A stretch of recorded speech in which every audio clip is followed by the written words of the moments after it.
Jusqu'à l'instant, ces combinaisons de puissances ne sont pas super utiles à part faire des calculs et des multiples calculs. Mais on peut faire différemment et être plus astucieux. Si je prends un grand nombre, par exemple, prenons 1 million, ou même 1000 millions, qui est donc 1 milliard. Si je dois commencer à écrire chaque fois ça, je peux faire 1000 milliards, donc 1 milliard, fois 120. Comment calculer ceci de tête? Premièrement, un grand nombre peut être codé en puissance de 10. Cette affaire, en fait ici 1 milliard, c'est comme si c'était 10 puissance, et ici je compte les zéros, 1, 2, 3, 4, 5, 6, 7, 8, 9. 10 puissance 9. Et 120, ah ben je suis embêté, c'est pas 10 puissance quelque chose. Mais, on va le voir tout de suite. Ici, je complexifie un tout petit peu, mais je mets 1. C'est comme si je fais 1 fois 10 puissance 9. C'est la même chose que 10 puissance 9. Mais ici, je ne vais pas prendre 1, mais je vais prendre 1,2. Ici, je vais prendre 1,2 fois, et là, la virgule doit se déplacer donc de 2 crans, donc 1,2 fois 10 puissance 2. Ce qui revient à dire à 1,2 fois 100, et ici 1 fois 1 million. On est bien d'accord. J'ai bien une multiplication de nombres. J'ai ici 1 fois 10 puissance 9 fois 1,2 fois 10 puissance 2. Je vais pouvoir mettre dans un ordre différent tous ces nombres. Je vais prendre le 1 fois 1,2, parce que ça m'arrange bien, fois 10 puissance 9 fois 10 puissance 2. Et maintenant, c'est parti. Eh bien, je fais 1 fois 1,2, ça fait bien 1,2. 10 puissance 9 fois 10 puissance 2, je viens de le voir avant, c'est donc une multiplication de même puissance. J'additionne donc les exposants, et ça va faire 10 puissance 11. Et je m'arrête là. C'est tout simple. Et j'ai pu faire ce calcul-là très facilement de tête. C'est clair que là, on a un petit peu complexifié, mais ça nous arrange. Ceci pour arriver au fait que on arrive à une notation scientifique. La notation scientifique, c'est écrire les grands nombres ou les tout petits nombres avec des puissances de 10, c'est-à-dire un nombre fois, et puis 10, 100, 1000, 10 000, 1 million, ou un dixième, un centième, un millième, un millionième, etc. La notation scientifique, elle a toujours un chiffre significatif avant la virgule. Toujours un seul chiffre significatif avant la virgule. Le 0 n'est pas un chiffre significatif. On va le voir. Ici, 1,64 fois 10 puissance 4. Donc c'est 1,64. Et le 4 ici, comme il est positif, la virgule va partir de ce côté-là de 4 crans. 1, 2, 3, 4. 1, 2, 3, 4. Et je peux effacer ici. Ça fait donc 16 400.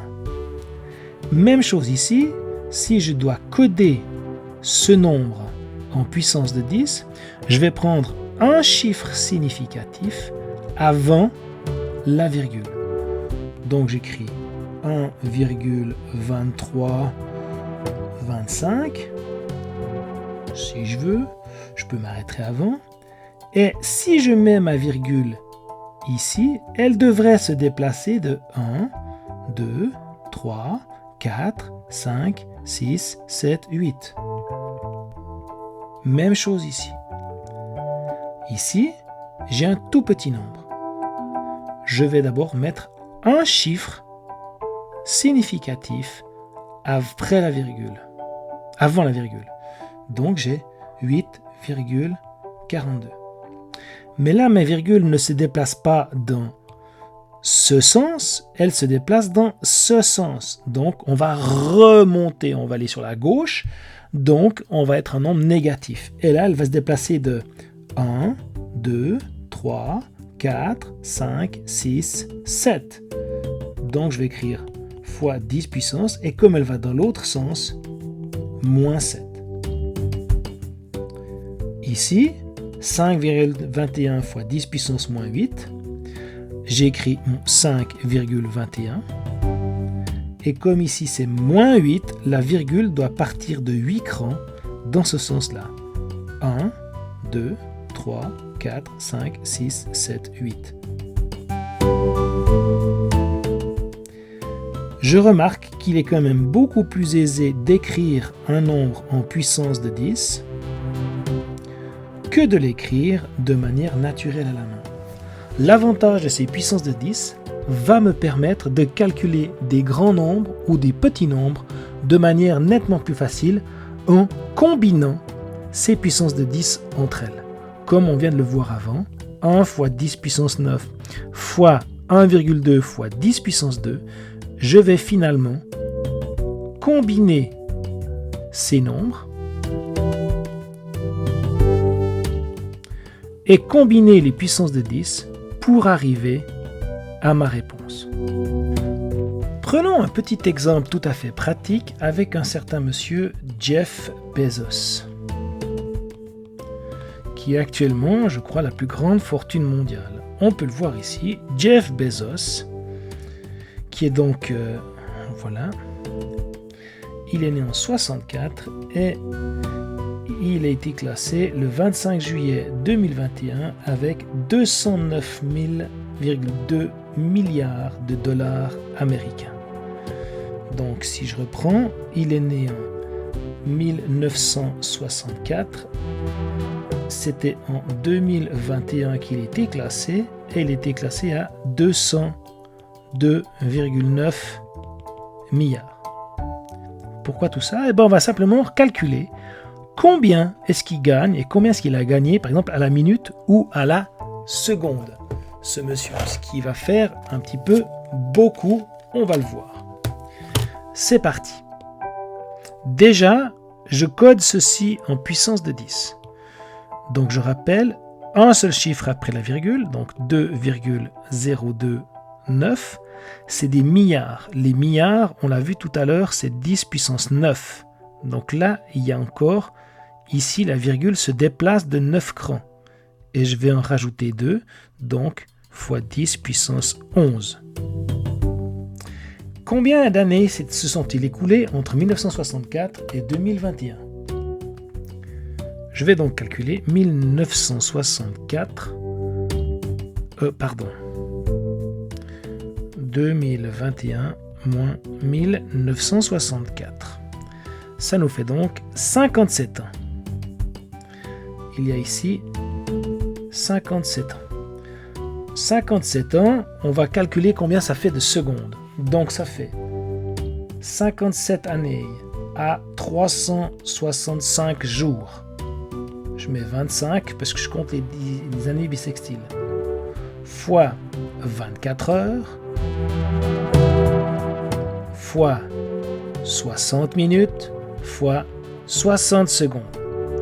Allons-y, 57, donc je reprends ma calculette. 57 fois 365,25 fois, donc ça c'est les jours, fois 24 heures, fois 60 minutes, fois 60 secondes. Ça nous fait 1,798,783,200 secondes. Allez, 1,8 milliard de secondes. Je prends ici 1,8 milliard de secondes. Finalement, il a gagné combien à la seconde. Je pose mon calcul. 2,029 fois 10 puissance 11 sur 1,8 fois 10 puissance 9. C'est une division. Je soustrais donc les exposants.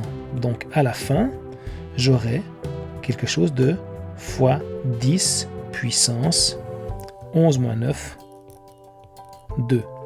Et il ne me reste plus qu'à faire ce calcul avec ma calculette qui est plus simple. 2,029 divisé par 1,8. J'y vais. 2,029 divisé par 1,8. Ça nous fait 1,127 dollars fois 10 puissance 2. Donc, je ne dois pas oublier de corriger, ça me fait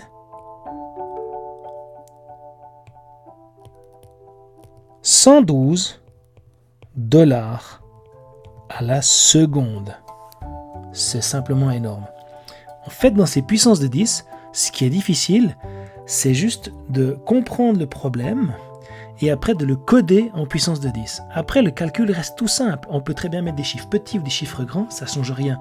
Le problème est simple, mais ce sont les chiffres qui rendent le problème compliqué. Mais en fait, sur le fond, il est très simple.